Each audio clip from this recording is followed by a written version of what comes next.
کہ بے شک انبیاء علیہم السلام کی جماعت 1,24,000 کم و بیش ہے، اور صفت نبوت کے اعتبار سے ہر نبی برابر برابر ہیں، ہم ان میں تفریق نہیں کرتے، کیونکہ قرآن کا حکم ہے لا نفرق بین احد منہم، کہ ان میں سے کسی ایک میں بھی تفریق نہ کی جائے، یعنی ان میں فرق پیدا نہ کیا جائے صفت نبوت کے اعتبار سے۔ لیکن فضیلت کے اعتبار سے اللہ تعالیٰ نے ایک رسول کو دوسرے رسولوں پر اللہ نے فضیلت دی ہے، اس کا بھی ذکر اللہ نے فرمایا تِلْكَ الرُّسُلُ فَضَّلْنَا بَعْضَهُمْ عَلَى بَعْضٍ، یہ وہ رسولوں کی جماعت ہے کہ جن کو ہم نے بعض کو بعض پر فضیلت دی ہے۔ تو نبوت کے اعتبار سے ہر نبی برابر ہیں، منصب اور فضیلت کے اعتبار سے اللہ تعالیٰ نے ایک کو دوسرے پر فضیلت دی ہے، اور ان میں کچھ نبی ہیں اور کچھ رسول ہیں۔ رسولوں کی تعداد احادیث مبارکہ کی روشنی میں، جس کو حلیۃ الاولیاء میں بھی یہ بات موجود ہے، اور مسند احمد میں بھی امام احمد ابن حنبل نے اس کو روایت فرمایا ہے کہ رسولوں کی تعداد 313 ہے۔ رسول وہ ہوتا ہے کہ اللہ تعالیٰ نے اپنے بندوں کی ہدایت کے لیے جنہیں اپنا پیغام دے کر بھیجا، کہ وہ نبوت سے بھی سرفراز ہوتے ہیں، رسالت سے بھی سرفراز ہوتے ہیں، یعنی ان کے ساتھ ایک نئی شریعت بھی ہوتی ہے، اور بعض رسولوں کے ساتھ نئی کتاب بھی ہوتی ہے، یعنی جو نیا قانون لے کر آئے اور اللہ کی طرف سے آئے اور اللہ کے بندوں تک اللہ کا پیغام پہنچائے اور اس پر اللہ کی طرف سے وحی اترتی ہو، ایسے کو نبی اور رسول کہا جاتا ہے۔ یعنی وہ رسول بھی ہوتا ہے، نبی بھی ہوتا ہے، تو گویا ہر رسول کیا ہے؟ نبی بھی ہے، لیکن ہر نبی رسول نہیں ہوتا۔ نبی وہ ہوتا ہے کہ جس پر اللہ کی طرف سے وحی کا نزول تو ہوتا ہے، لیکن اس کے ساتھ نیا قانون نہیں ہوتا، بلکہ وہ اپنے سے پہلے والے رسول ہی کے قانون کو آگے بڑھاتا ہے، وہ ہوتا ہے صرف نبی، اور وہ رسول نہیں ہوتا۔ اور ان رسولوں میں بھی اللہ تعالیٰ نے 313 رسولوں میں بھی 5 رسولوں کو بڑا مقام عطا فرمایا ہے، انہیں اولو العزم رسول کہا جاتا ہے۔ ان میں سب سے بڑے فضیلت والے ہمارے نبی الانبیاء جناب محمد الرسول اللہ صلی اللہ علیہ وسلم کی ذات مبارکہ ہے۔ پھر ان کے بعد حضرت ابراہیم خلیل اللہ علیہ السلام کی ذات مبارکہ ہے۔ پھر ان کے بعد حضرت موسیٰ کلیم اللہ علیہ السلام کا مقام ہے۔ پھر حضرت نوح علی نبینا علیہ السلام کا مقام ہے۔ پھر ان کے بعد حضرت عیسیٰ علیہ السلام کا مقام۔ یعنی یہ 5 رسول ایسے ہیں جنہیں اولو العزم رسول کہا جاتا ہے، یہ بات ذہن نشین رکھیے گا۔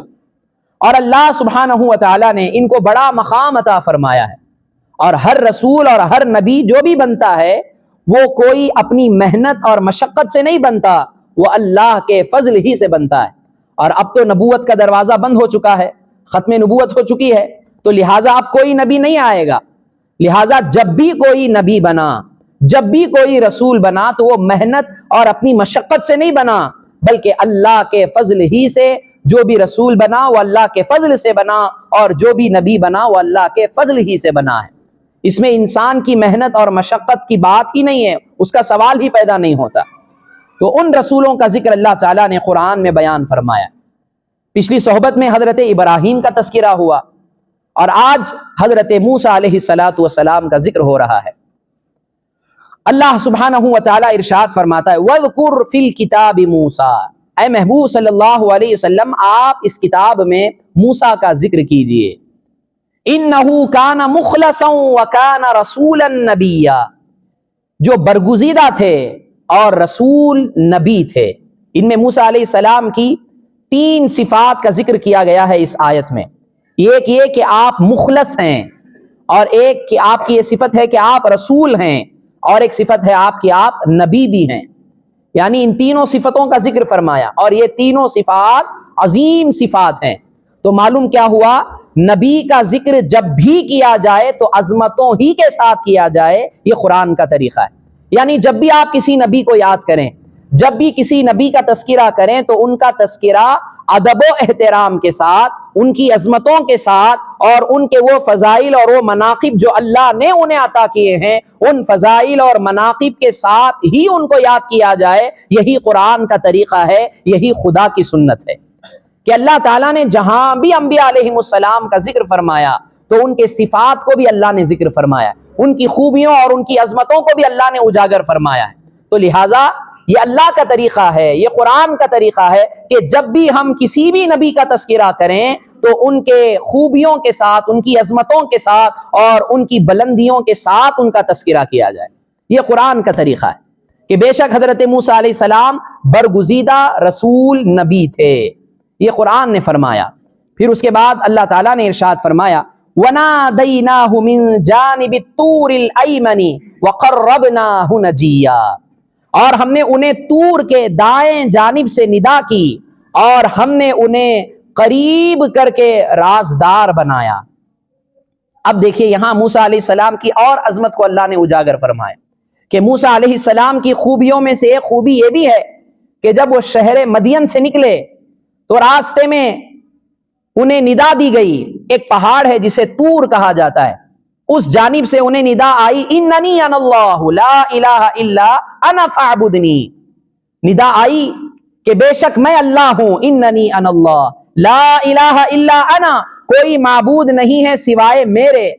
یہ ندا اللہ رب العزت کی جانب سے تھی، اس کی شان کے اعتبار سے کہ اللہ تعالیٰ نے موسیٰ علیہ السلام کو ندا دی اور موسیٰ علیہ السلام کو اپنے کلام سے شرف بخشا، اسی لیے موسیٰ علیہ السلام کو کلیم اللہ کہا جاتا ہے کہ اللہ تعالیٰ نے بغیر کسی واسطے کے، بغیر کسی ذریعے کے موسیٰ علیہ السلام سے کلام فرمایا اور اپنے کلام سے انہیں مشرف فرمایا، اسی لیے انہیں کلیم اللہ کہا جاتا ہے۔ اور وہ طور کے دائیں جانب سے ندا کی، قرآن نے کہا وَنَادَيْنَاهُ مِن جَانِبِ الطُّورِ الْأَيْمَنِ، یعنی ایمن کہتے ہیں دائیں جانب کو، رائٹ سائڈ کو، طور پہاڑ کے دائیں طرف سے ہم نے موسیٰ کو ندا دی اور آواز دی اننی انا اللہ لا الہ الا انا فاعبدنی، کہ بے شک میں اللہ ہوں اور میرے سوا کوئی معبود نہیں، اے موسیٰ پس میری عبادت کرو۔ یہ اللہ نے حکم دیا اور موسیٰ کو قریب بلایا، انہیں قرب عطا کیا، اپنا قرب انہیں عطا کیا اس کی شان کے اعتبار سے۔ یاد رکھیے ایک ہے انسان کا قریب ہونا، مخلوق کا آپس میں قریب ہونا، دور ہونا، اس طرح قریب اور دوری سے، قرب اور بعد سے اللہ پاک ہے، کیونکہ یہ جو قرب اور بعد ہے یہ مکانی ہے۔ جس طرح میں اپنے مکان سے آیا اور آپ کے قریب پہنچا تو اب میں وہاں سے دور ہوں، آپ کے قریب ہوں، لیکن یہ قرب اور بعد کیا ہے؟ مکانی ہے، یعنی اسپیس کے اعتبار سے ہے، جگہ کے اعتبار سے ہے۔ لیکن اللہ کا جو قرب ہوتا ہے وہ زمانی اور مکانی نہیں ہوتا، وہ ہماری طرح دور اور نزدیکی سے اللہ پاک ہے۔ اللہ جو قریب ہے وہ اپنی شان کے اعتبار سے قریب ہے، وہ کیسا قریب ہے اس کو ہم سوچ بھی نہیں سکتے، اس کا اندازہ بھی نہیں لگا سکتے کہ اللہ تعالیٰ جس بندے سے جتنی محبت فرماتا ہے، جتنی زیادہ محبت فرماتا ہے، اس سے اتنا ہی اپنا زیادہ قرب عطا کرتا ہے۔ وہ قرب کیسا عطا کرتا ہے یہ کسی کو نہیں معلوم، یہ اس کی شان کے اعتبار سے، جس کو وہ جیسے قرب عطا کرے وہ اس کے اپنے اعتبار سے عطا کرتا ہے۔ تو وہ قرب مکانی نہیں ہے، وہ قرب اللہ ہی جانے کہ وہ کیسا قرب ہے۔ تو لہذا جس بندے سے اللہ جتنی محبت فرماتا ہے اس اعتبار سے اسے اپنا قرب عطا کرتا ہے۔ تو حضرت موسیٰ علیہ نبینا علیہ السلام کو اللہ نے قرب عطا فرمایا، کوہ طور کے دائیں جانب سے انہیں ندا دی گئی اور انہیں قرب کر کے رازدار بنا دیا، یعنی موسیٰ علیہ السلام کو قریب فرمایا۔ اب ایک اعتبار سے دیکھیے کہ اللہ نے انہیں ایسا قرب عطا فرمایا کہ موسیٰ علیہ السلام اللہ کو کہ ایسے مقرب ہو گئے کہ آپ یہ بتاتے ہیں کہ آسمان پر جو قلم چلتا ہے میں اس کی آواز سنتا ہوں۔ اور حضرت موسیٰ علیہ السلام کو اللہ نے ایسا قرب عطا کیا اور اس قرب کو اللہ نے ظاہر فرما دیا کہ موسیٰ علیہ السلام سے کوہ طور پر اللہ نے کیا کلام فرمایا، اس کا ذکر اللہ نے قرآن میں بتا دیا کہ آپ کو کوہ طور پر بلا کر اللہ نے توریت جیسی عظیم کتاب عطا کی۔ لیکن ایک قرب اللہ نے ہمارے نبی کو بھی عطا فرمایا ہے، معراج کی رات اللہ نے ہمارے نبی کو بھی اپنے قرب سے نوازا، لیکن وہ قرب ایسا قرب ہے کہ اس قرب کی مثال نہیں ملتی۔ موسیٰ علیہ السلام کو اللہ نے اپنا قرب سے نوازا اور اس قرب میں جو باتیں ہوئی اللہ نے ان کو ظاہر فرما دیا لیکن حضور کو جو اللہ نے اپنا قرب عطا کیا، اور اس قرب میں اللہ تعالیٰ نے حضور کو کن کن چیزوں سے نوازا، کیا کیا چیزیں راز و نیاز کی باتیں ہوئی، اللہ نے اس کو مبہم رکھا، لوگوں کے سامنے بیان نہیں فرمایا۔ اسی لیے حضور کو جب اللہ نے معراج جیسی عظیم دولت عطا کی، آقا علیہ الصلوۃ والسلام کو سیر کرائی، تو قرآن نے کہا فَأَوْحَىٰ إِلَىٰ عَبْدِهِ مَا أَوْحَىٰ، کہ بس وہی فرمائی اپنے بندے کی طرف جو وہی فرمائی، یعنی اپنے قرب خاص میں بلا کر اللہ نے جو ان سے کلام فرمایا، جو وہی فرمائی، وہ اللہ جانتا ہے، وہ رسول اللہ جانتے ہیں، دوسرا کوئی نہیں جانتا۔ لیکن حضرت موسیٰ علیہ السلام کو بھی اللہ نے اپنا قرب عطا فرمایا۔ یہ دونوں کے قرب میں فرق ہے۔ تو جو جتنا برگزیدہ ہوتا ہے، جو جتنے بڑے مقام و مرتبے والا ہوتا ہے، اللہ اسے ویسا ہی اپنا قرب عطا کرتا ہے۔ اور قرب ہمارے اور آپ کی طرح نہیں ہے، وہ قرب اللہ اپنی شان کے اعتبار سے عطا کرتا ہے۔ اس کی کیفیت کیا ہے؟ مجہول الکیفیت ہے، یعنی وہ کیسی کیفیت، کیسا قرب ہے، کوئی نہیں جانتا۔ یہ بات ذہن نشین رکھیے۔ اور اللہ نے رازدار بنا دیا کہ جب اللہ کسی کو قرب عطا فرماتا ہے، اب دنیا میں بھی مثال کے طور پر اگر کوئی انسان کسی انسان کا قریبی ہو جاتا ہے، تو جو جتنا زیادہ قریب ہوتا ہے اللہ اسے اتنا رازدار، وہ انسان اسے اتنا رازدار بنا دیتا ہے، یہ قرب کی وجہ سے۔ اور اللہ نے بھی اپنے برگزیدہ بندوں کو، پیغمبروں کو اپنے قرب سے نوازا ہے، اور اللہ نے انہیں جو نوازا وہ اللہ جانتا ہے، اور اللہ کے برگزیدہ پیغمبر جانتے ہیں۔ جب یہ بات معلوم ہوئی تو کیا معلوم ہوا کہ انبیاء کا ذکر کیا جائے تو ان کی عظمتوں کے ساتھ، ان کی رفعتوں اور بلندیوں کے ساتھ ان کا ذکر کیا جائے، یہ قرآن کا طریقہ ہے۔ پھر اس کے بعد اللہ تعالیٰ نے ارشاد فرمایا وَوَهَبْنَا لَهُ مِن رَحْمَتِنَا أَخَاهُ هَارُونَ نَبِيًّا، اور ہم نے اپنی رحمت سے ان کو، ان کے بھائی ہارون کو نبوت عطا فرمائی، یعنی ان کے بھائی ہارون کو ہم نے نبی بنایا۔ اور یہ حضرت ہارون علیہ السلام جو ہیں، یہ حضرت موسیٰ علیہ السلام سے عمر میں بڑے تھے، اور حضرت موسیٰ علیہ السلام نے دعا کی اللہ کی بارگاہ میں وَاجْعَلْ لِي وَزِيرًا مِّنْ أَهْلِي هَارُونَ أَخِي، الہ العالمین میرے گھر والوں میں سے میرا ایک وزیر بنا دے، میرا ساتھی بنا دے۔ وہ کون؟ میرا بھائی ہارون۔ حضرت موسیٰ علیہ السلام نے دعا کی تو اللہ نے موسیٰ علیہ السلام کی دعا کی بدولت اپنی عطا سے حضرت ہارون کو نبوت عطا فرما دی۔ تو معلوم کیا ہوا؟ اس سے کیا معلوم ہوا کہ حضرت ہارون کو جو نبوت ملی ہے، حضرت عبداللہ ابن عباس رضی اللہ تعالی عنہما فرماتے ہیں، جو رئیس المفسرین ہیں، جن کو آقا علیہ السلام نے حبر الامہ کا لقب عطا فرمایا، حضرت عبداللہ ابن عباس فرماتے ہیں کہ حضرت ہارون علیہ السلام کو جو نبوت عطا ہوئی وہ حضرت موسیٰ علیہ السلام کی دعا کی بدولت۔ تو کیا معلوم ہوا کہ اللہ والوں کی دعاؤں سے اللہ تعالیٰ وہ نعمتیں انسانوں کو دے دیتا ہے جو نعمتیں بادشاہوں کے خزانوں میں نہیں ہوتے۔ جیسے کہ بڑا سے بڑا بادشاہ، کتنا بھی بڑا بادشاہ کیوں نہ ہو جائے، اگر اس کے پاس کتنی بھی بڑی دولت کیوں نہ ہو جائے، نبوت جیسی عظیم دولت کسی کے پاس نہیں ہے۔ تو حضرت موسیٰ نے دعا کی تو اللہ نے نبوت جیسی عظیم دولت حضرت ہارون کو عطا فرما دی۔ تو معلوم کیا ہوا؟ اللہ والوں کی دعاؤں سے اللہ تعالیٰ اپنے بندوں کو بہت نوازتا ہے۔ اب اس نبوت کے مقابلے میں، اس نبوت کو سامنے رکھ کر آپ سمجھیں، نبوت کے مقابلے میں دنیا کی کوئی نعمت کیا حیثیت رکھتی ہے؟ چاہے مال ہو، دولت ہو، اولاد ہو، کاروبار کا اچھا چلنا ہو، اچھا بڑا محل ہو، ان تمام دنیاوی دولت کے مقابلے میں نبوت کو اگر لایا جائے تو نبوت کے سامنے یہ تمام دولتیں ہیچ ہیں، ان کی کوئی حیثیت نہیں ہے۔ تو معلوم کیا ہوا؟ اللہ والوں کی دعاؤں سے جب نبوت ملی ہے تو آج اللہ والوں کی دعاؤں سے اگر کسی کو بیٹا مل جائے، یا کسی کا کاروبار عمدہ چلنے لگے، یا کسی کو اچھا محل مل جائے، یا کسی کو عزت مل جائے، یہ کوئی بعید نہیں ہے۔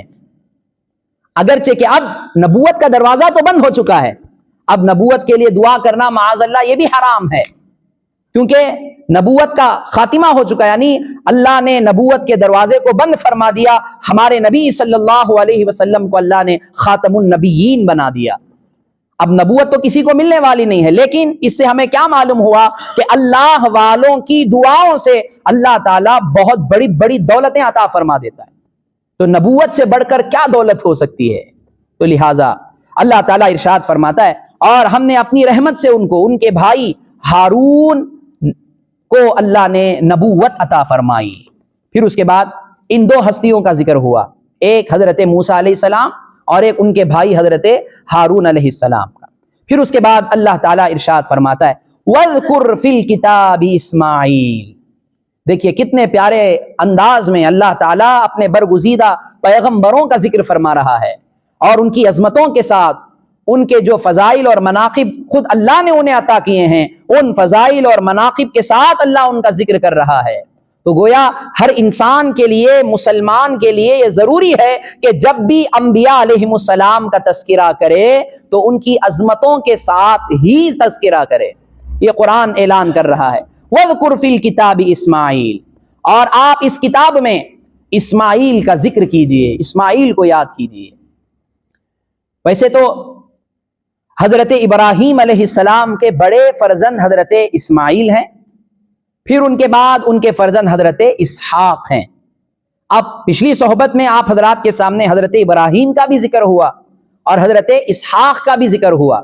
مفسرین یہاں فرماتے ہیں کیونکہ حضرت اسحاق سے کئی انبیاء علیہم السلام اس دنیا میں تشریف لائے ان کی نسل سے، تو اس لیے حضرت ابراہیم کے ساتھ ان کا تذکرہ ہوا، اور پھر اس کے بعد موسیٰ اور ہارون علیہم السلام کا تذکرہ اس لیے ہوا کیونکہ وہ حضرت اسحاق ہی کی نسل سے ہیں، ان کے پوتے ہیں، اسی لیے ان کا تذکرہ ہوا تاکہ بیچ میں کوئی خلا باقی نہ رہے۔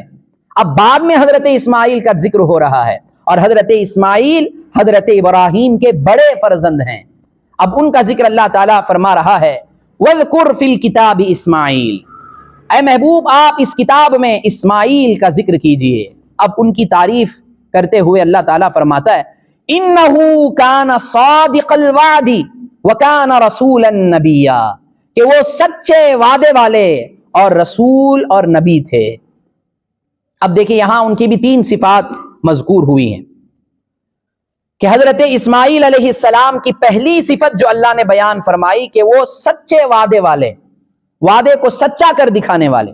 ویسے تو اللہ کا ہر نبی وعدے کا سچا ہوتا ہے، اللہ کا ہر برگزیدہ پیغمبر، اللہ کا ہر برگزیدہ بندہ اپنے وعدے کا پکا ہوتا ہے۔ وعدہ خلافی کرنا یہ اللہ والوں کی شان نہیں ہوتی، لیکن یہاں حضرت اسماعیل علیہ السلام کو اللہ نے خصوصیت کے ساتھ وعدے کو پورا کرنے والا جو اللہ نے ذکر فرمایا ہے، یہ ان کے اندر زیادہ ہی اس کی صفت تھی، زیادہ ہی ایسی خوبی تھی، تو اللہ نے اس صفت کو ذکر فرمایا کہ یہ اپنے وعدے میں بڑے سچے ہیں۔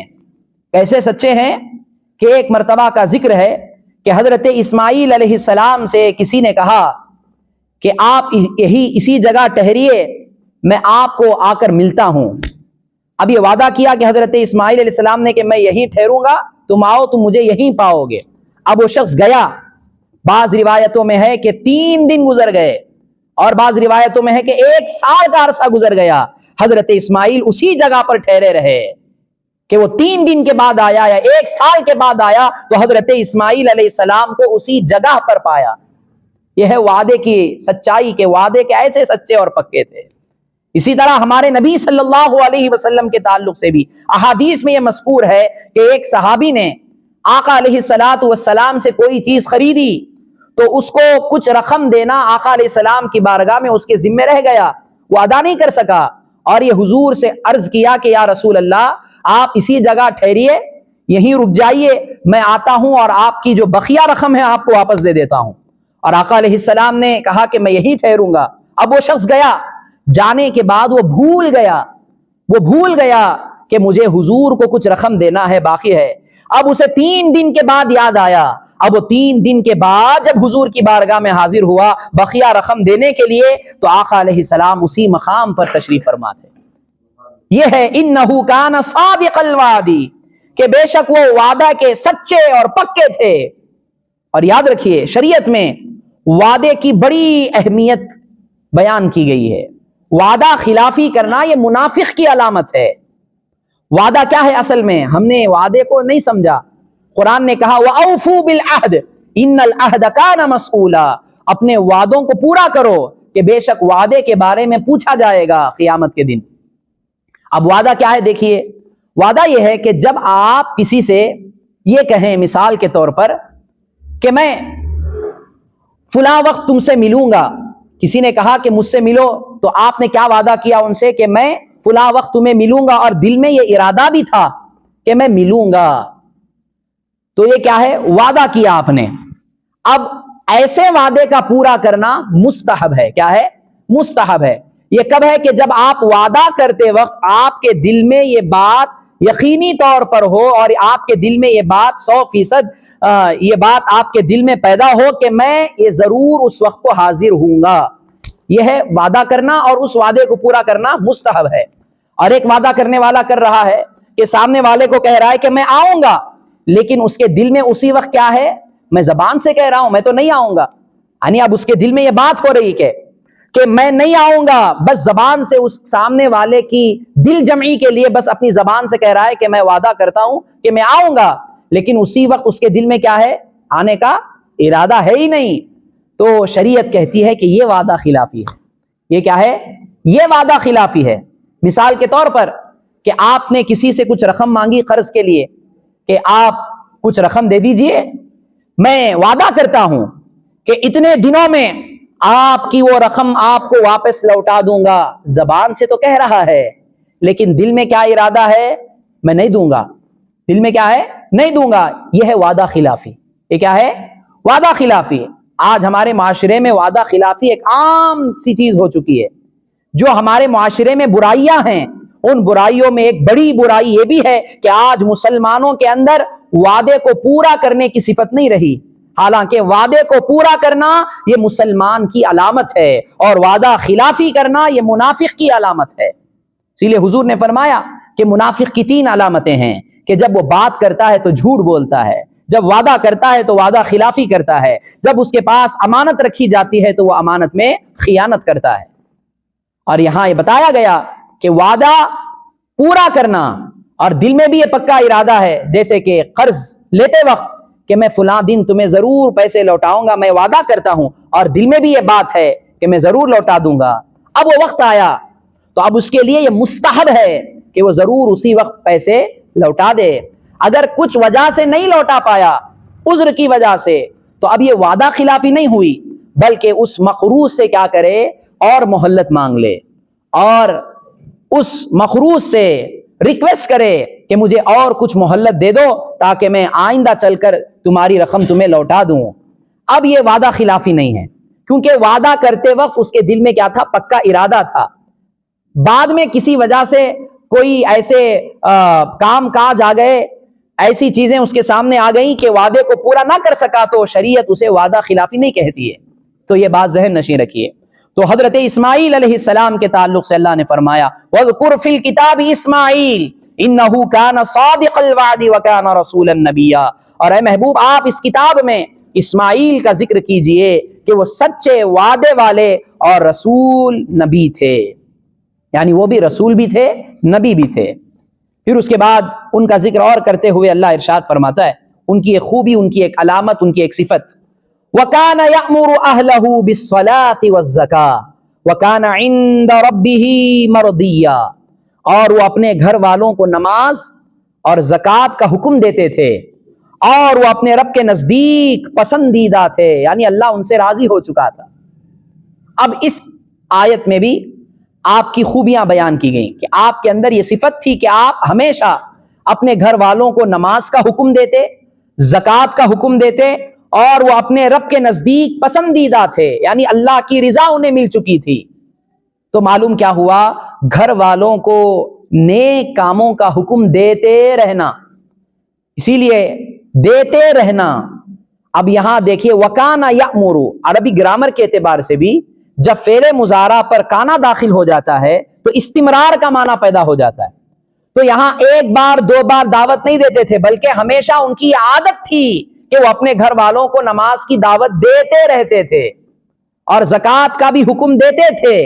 تو معلوم کیا ہے؟ ایک بار دو بار نہیں، بلکہ ان کا وہ حکم دینے کا تسلسل و سلسلہ جاری تھا، وہ رکا نہیں تھا۔ یہ عربی گرامر کے اعتبار سے بھی اس کا معنی یہی ہے۔ تو گھر والوں کو بالخصوص اپنے آپ کو، اپنے گھر والوں کو اللہ کی عبادت کا پابند بنانا چاہیے، اور اس میں کبھی اپنے قدم کو پیچھے نہیں ہٹانا، کبھی اپنے دل میں ملامت پیدا نہیں کرنا، افسوس پیدا نہیں کر لینا، کبھی احساس کمتری کا شکار نہیں ہو جانا، کیونکہ عبادت کا حکم دینا اور اللہ کی طرف بلانا یہ انبیاء کی سنت ہے، اور انبیاء علیہم الصلاۃ والسلام نے اس فریضے کو انجام دیا ہے، پہلے اپنے گھر والوں کو، بعد میں اپنی امت کو اور دیگر افراد کو، تمام اپنی قوم کو انہوں نے کما حقہ، جیسا حکم دینا تھا، جیسی تبلیغ کرنی تھی، کما حقہ انہوں نے اپنے تبلیغ کا جو کارنامہ تھا وہ پورا کر دیا۔ یہ ہے انبیاء علیہم الصلاۃ والسلام کی شان، کہ اپنے گھر والوں کو نماز کا اور زکوٰۃ کا حکم دیتے تھے، اور وہ اپنے رب کے نزدیک پسندیدہ تھے۔ معلوم کیا ہوا کہ جو انسان خود بھی نمازی ہو اور اپنے گھر والوں کو بھی نماز کا حکم دیتا ہے تو یہ عمل اللہ کی رضا کا سبب بنتا ہے۔ یہ عمل کیا بنتا ہے؟ اللہ کی رضا کا سبب بنتا ہے، اور قرآن مجید میں کئی مقامات پر اس کا ذکر آیا ہے کہ اللہ تعالیٰ نے ارشاد فرمایا وَأَنذِرْ عَشِيرَتَكَ الْأَقْرَبِينَ، اور اے محبوب اپنے قریبی رشتہ داروں کو ڈرائیے اللہ کے عذاب سے۔ تو قریبی رشتہ داروں کو اللہ کے عذاب سے ڈرانا اور نیک کام کی طرف حکم دینا یہ بھی اللہ کا حکم ہے۔ پھر فرمایا ایک مقام پر وَأْمُرْ أَهْلَكَ بِالصَّلَاةِ وَاسْتَبِرْ عَلَيْهَا، اور اپنے گھر والوں کو نماز کا حکم دیجئے اور خود بھی اس پر جمے رہیں۔ یعنی ایسا نہیں ہونا کہ آپ حکم دے رہے ہیں اور آپ خود بے نمازی ہیں، ایسا نہیں کہ آپ بھی نماز پڑھنا ہے اور گھر والوں کو بھی نماز کا حکم دینا ہے۔ اور یہ عمل انبیاء کی سنت ہے، انبیاء نے اپنی زندگی میں اس حکم کو اور اس فریضے کو انجام دیتے رہے، انبیاء علیہم الصلاۃ والسلام۔ آقا علیہ الصلاۃ والسلام کی عادت کریمہ تھی، احادیث میں ہے کہ جب بھی آقا علیہ السلام فجر کی نماز کے لیے جاتے، کوئی آپ کو مل جاتا کہ اس وقت سو رہا ہے تو آقا علیہ السلام اسے جگا دیتے، کبھی اپنے قدموں سے اس کے قدموں کو آپ اپنے قدموں سے اس کے قدم کو آپ دباتے تاکہ وہ اٹھ جائے اور نماز پڑھ لے۔ اور حضرت مولا کائنات حضرت علی کرم اللہ وجہہ الکریم کے گھر سے جب آپ کا گزر ہوتا تو کئی مہینوں تک آقا علیہ الصلاۃ والسلام نے حضرت علی اور حضرت فاطمہ الزہرا رضی اللہ تعالی عنہما کو نماز کے لیے جگاتے، اور یہ اس لیے تاکہ امت کو یہ سبق مل جائے کہ اپنے گھر والوں کو نماز کا حکم اور نماز کی طرف بلانے کو ایک یا دو بار ہی میں منحصر کر کے نہ رکھیں، بلکہ یہ اپنی عادت بنا لیں کہ چاہے گھر والے نماز پڑھیں یا نہ پڑھیں، نماز کا حکم دینا، نیک باتوں کی طرف ان کے دلوں کو راغب کرنا، یہ اپنی عادت میں شامل کر لیں، کیونکہ یہ انبیاء کی سنت ہے۔ تو اللہ تعالیٰ نے یہ صفات انبیاء علیہ السلام کے بیان فرمائے کہ وَكَانَ يَأْمُرُ أَهْلَهُ بِالصَّلَاةِ وَالزَّكَاةِ وَكَانَ عِندَ رَبِّهِ مَرْضِيًّا، اور وہ اپنے گھر والوں کو نماز اور زکوٰۃ کا حکم دیتے تھے اور وہ اپنے رب کے نزدیک کیا تھے؟ پسندیدہ تھے۔ تو لہٰذا ان آیتوں سے ہمیں بھی عبرت حاصل کرنا چاہیے، انبیاء علیہ الصلاۃ والسلام کے جو یہ خوبیاں اور یہ عظمتیں، یہ تمام صفات جو اللہ نے بیان کی ہیں، اللہ کی بارگاہ میں دعا ہے کہ اللہ تعالیٰ آقا علیہ الصلاۃ والسلام کے صدقے، ان کے اس صفات کا صدقہ ہم تمام کو نصیب فرمائے، آمین۔ وآخر دعوانا ان الحمد للہ رب العالمین۔